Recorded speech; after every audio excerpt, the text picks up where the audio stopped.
I've talked a lot about how I was raised by a Jewish mother and all of the things that I learned from my Jewish mother. But you were also raised by a Jewish mother.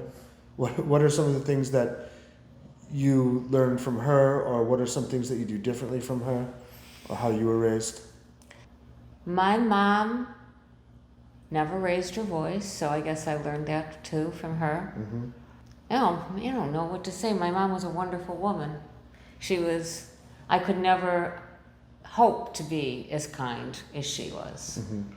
So I guess I learned everything from her. When people in Korea think about Jewish women, they think about very strong women. And Jewish women are very strong. Korean women are very strong. They're similar in that way. But a lot of people are confused on the difference between what being a strong parent is and what being a strict parent is. What do you think is the difference between being strong and being strict? I think they work together, but a Jewish parent does not have a million rules. Your children are not your soldiers. You know, you can never say that you don't want to hear what they have to say. You should do this because you're the child. We don't do that. Right. We are strict within being strict. So I know that I couldn't have 100 rules for my kids to follow. But if I had 3 rules, they had to follow those. So you have to be careful about what you expect of them, and then you can enforce it without being strict. Strict doesn't mean mean, though. One of the things that you always said to me when I was growing up, choose your battles. Correct. I remember you always saying that. Correct. So we would have rules for me, things that I had to follow, and I would sometimes do things that were something that we were not focusing on, but something that wasn't great, and we wouldn't fight about that. She would be very careful. We're learning about this now. This is the behavior that we need to correct, and I'm going to ignore some other things so I can focus on what I need to do. You can fight all day if you want to. Kids are kids.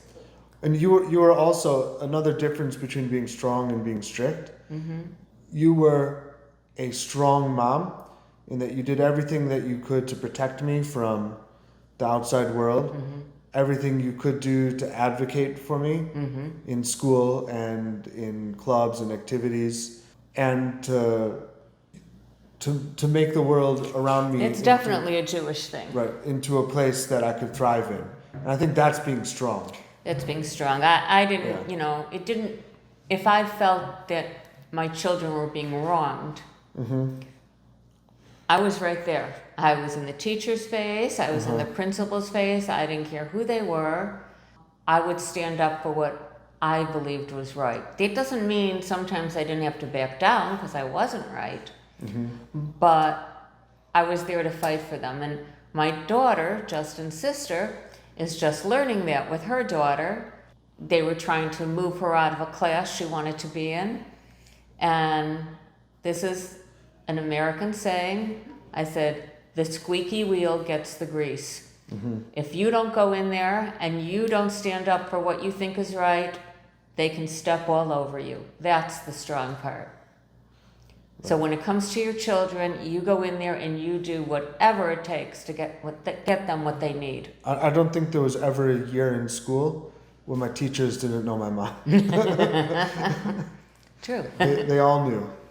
But part of that is participating. So as much as I would complain about what was wrong, I would be the mother that came in for the parties. I would be the mother that came in to bake for the class.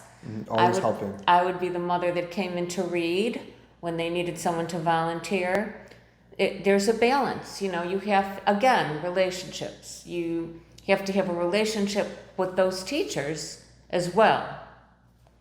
Right. But fight for your child. Right. The fights are much more meaningful though when they respect you. When the teacher already respects you. Right. So if you're just a random person coming in suddenly to complain about something that's happened in class, the teacher's going to pay very little attention compared to if you're in the classroom often and helping and baking and reading to the kids and the teacher knows you, then you want to say something, they respect you and they'll listen to you more. Right. And I would say, you know what, I'm a teacher. I'm not asking you to do anything I wouldn't have done. Right. So since I've been to Korea, you've been to Korea a bunch of times now. Right. What are some of the things that you like about Korea? I love your transportation system. Yeah, we have great buses and subways. I love your department stores. I love restaurants because I learned to say Chogyo. And they come. What happens when you say Chogyo in America? Nobody comes. No. But we keep trying. Every restaurant, Chogyo, nothing happens. And everyone looks at us like we're crazy.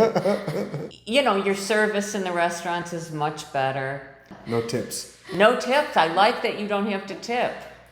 We have to tip in America, and I like the not tipping much better because you get just as good a service. Better service. You get better service. For no tips. Well, you focus on smaller things. So your restaurants are focused on smaller things. So I walk into a restaurant here, the menu can be, 10 pages long. And in Korea, if I go to the chicken restaurant, I'm getting chicken. And if I go to the fish restaurant, I'm getting fish. I think that's cool. Can't get chicken at the fish restaurant in Korea. No, can do it in No America. chicken at the fish restaurant. I like that you put strange things on your pizza. You do. Yeah, it's not normal to have barbecue chicken, corn, and... No. Yeah. And we don't eat shrimp heads in the movie theater either. A lot of... Not shrimp heads. We eat grilled fish and octopus in the movie theater. Yeah. We eat shrimp heads in other places, not the movie there's theater. Just, there's a lot about Korea that I don't always understand. Once you understand them, you learn to like them more and more. Yeah. But, it takes a while. Your culture is so very different than our culture. It's alike in some ways, but in some ways it's just really so different. In America, everyone makes eye contact. If you don't make eye contact with someone, you're being rude. And when I'm making eye contact with people in Korea, they look at me like I'm crazy. Right. Korean people make eye contact, but it's usually not direct, and it's usually for a shorter period of time. So they'll look in your eyes, but then they try to look down or away a little bit. Whereas in America, we're very direct, right in the eyes all the time. Always looking. If you're not looking someone in the eyes when you're talking to them, you're being rude. Right. One of the things that you learn when you go to teach in Korea is that when you're yelling at a student, if you're angry at a student and you're yelling at them, that the students will look down at the floor because they're looking away out of shame or embarrassment and to respect you. We would get very upset if a student did that here. In America, if you're upset with a student and you're talking, not yelling. You're not yelling. Yeah, if you're talking to the student and reprimanding them, then they'll look directly in your eyes the whole time. You will often hear teachers say, "Look at me when I'm talking to you." Yeah, look at me when I'm talking to you. Look at me when I'm talking. And in Korea with the foreign teachers, sometimes it could be difficult if they don't know. So you get into a cycle where you're talking to a student, they're looking down, then the teacher's getting angrier and the student's looking down more, and the student's thinking they're trying to diffuse the situation, where the teacher is getting more and more angry, and it's just a cycle.